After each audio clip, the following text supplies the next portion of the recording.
అందుకే నమస్కారం. ఈ వీడియో అయిన తర్వాత నా పెరట్లో ఒక చెట్టు ఉంటుంది, నూనె చెట్టు. దానికి సంబంధించి ఎక్స్ప్లెయిన్ చేస్తూ ఒక వీడియో పెట్టి అది కూడా చూదురు. కానీ ముందైతే నిజంగా మూర్ఖులు అనాలండి ఎవరిని, యూట్యూబ్లో కానీ బయట సోషల్ మీడియాలో కానీ అడ్డదిడ్డంగా వీడియోలు చేయటం, ఆర్టికల్స్ ఇవ్వటం. కనీసం చిన్న డిస్క్లైమర్ ఇవ్వాలి కదా. మేము చూపిస్తున్నది ఏదైతే ఉన్నదో మాకున్న సమాచారం, బట్ దీన్ని క్రాస్ చెక్ చేసుకొని నిపుణుల పర్యవేక్షణలో మీరు దీన్ని వాడుకోవటమో చేయటమో చేయండి అని లేదు. కొండపిండి అది ఒక ఆకు. ఇది కనుక తింటే కిడ్నీ రాళ్ళు కరిగిపోతాయి. దీంతో కిడ్నీ రాళ్ళు ఈజీగా తీసి అవతల పడేయచ్చు. ఇది వాళ్ళు ఇచ్చిన న్యూస్ వెనకాల అటాచ్ చేస్తాను చూడండి. ఇది జస్ట్ నేను చెక్ చేసినప్పుడు నాకు డైలీ హంట్లో దొరికింది ఇది. బట్ బయట గూగుల్ అయితే బోల్డెన్ దొరుకుతాయి. యూట్యూబ్లో అయితే కుప్పలు ఉన్నాయి. వీళ్ళు ఏం చేస్తారంటే యూట్యూబ్ ఛానల్స్ పెట్టిన వాళ్ళు జనాలని బ్లైండ్గా ఫులిష్గా నమ్మించేస్తారు.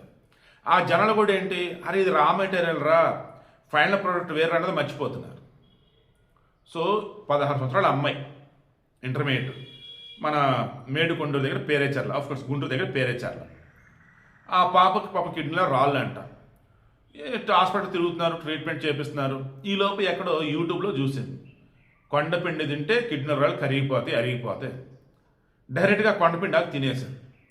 అదేమంటే నాటు మందు, అదేమంటే యూట్యూబ్లో చెప్పారు, అదేమంటే పేపర్లో ఉంది. ఆ కొండపిండి ఆకు తినింది, బాడీ రియాక్షన్ వేరేలాగా వచ్చింది, చనిపోయింది. ఇమీడియట్గా ఆగమేఘాల మీద ఆసుపత్రి పట్టుకెళ్తే ఎక్కడ చనిపోయిందిరా బాబు, ఏమైంది ఏంటి, నాటు వైద్యం ఇలా కొండపిండి ఆకు తినింది అని. అలానే తిన్నారా బాబు. అసలు పసర్లైనా కానీ డైరెక్ట్ తీసుకోకూడదురా సామె. దానికి సంబంధించి ఏదో ఇంగ్రీడియంట్స్ యాడ్ చేస్తారు. నేను మా ఇంట్లో ఈ నోని అని చెప్పి సిరప్ ఒకటి ఉండేది, నేను గతంలో తాగేవాడిని. డైజెస్టివ్కి మంచిది అండ్ బ్రెయిన్కి మంచిది సంథింగ్ అలా. సో ఈ సిరప్లు ఇవన్నీ ఎందుకు, డైరెక్ట్గా నోని ఫ్రూట్స్ ఉంటాయి కదా. సో చెట్టు తీసుకొద్దామని చెప్పి చెట్టు తీసుకొచ్చి నాటే ఫ్రూట్స్ వచ్చినాయి, సూపర్. ఓ రోజు గార్డెన్లో వాటరింగ్ చేస్తున్నప్పుడు కాయ ఒకటి కింద పడింది. అది ఇదేంటి కింద పడింది, మొత్తం తెల్లగా ఉంది. సరే అని చెప్పి తీసా. స్మెల్ ఘోరంగా ఉంది, కుళ్ళిపోయిన స్మెల్. అసలు భరించలేకపోయి, ఏంటి స్మెల్, కుళ్ళిపోయిందని చెప్పేసి పడేసా.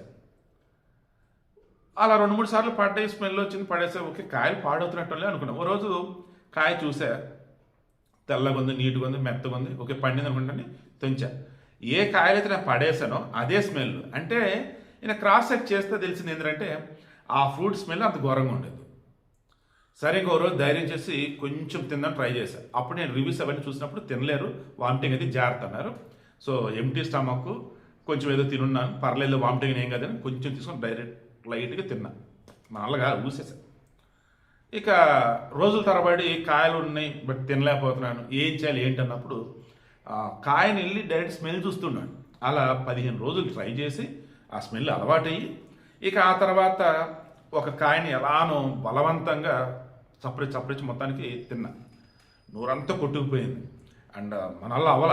ఇక అప్పుడు అనిపించింది, డైరెక్ట్గా అన్నప్పుడు కొన్ని తినగలం, కొన్ని మాత్రం వాటి నుంచి ఆ ఫైనల్ ప్రోడక్ట్ అనేది ఆయుర్వేద నిపుణులే తీస్తారు, అప్పుడే తినాలరా బాబు అని. సో ఈ వీడియో తర్వాత అటాచ్ చేస్తున్నాను చూడండి. దీనికి ముందు వీడియో చూశారు కదా, ఒక అమ్మాయి కొండపిండి ఆకు తిని చనిపోయింది అని చెప్పేసి. ఇక్కడ చూడండి, ఇది వచ్చేసి నోని అనమాట చెట్టు. ఇది యాక్చువల్గా నోని సిరప్లు వచ్చేసి బాగా ఫేమస్, హెల్త్కి చాలా మంచిది, డైజెస్టివ్ పర్పస్, రెసిస్టెన్స్ అని లైక్ అలా. ఇవి నోని కాయలు ఎన్నున్నాయి చూడండి, ఇంట్లో చెట్టే.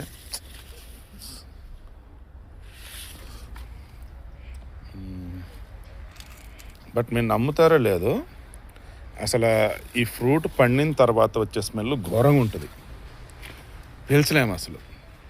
ఇంకా ఫ్రూట్ని కట్ చేస్తే అది కుళ్ళిపోయిందా అన్న ఫీలింగ్ వస్తుంది, బట్ చూస్తే చాలా టెంప్టింగ్గా ఉండేది. సో ఈ వీడియోకి ఇంటెన్షన్ ఏంటంటే,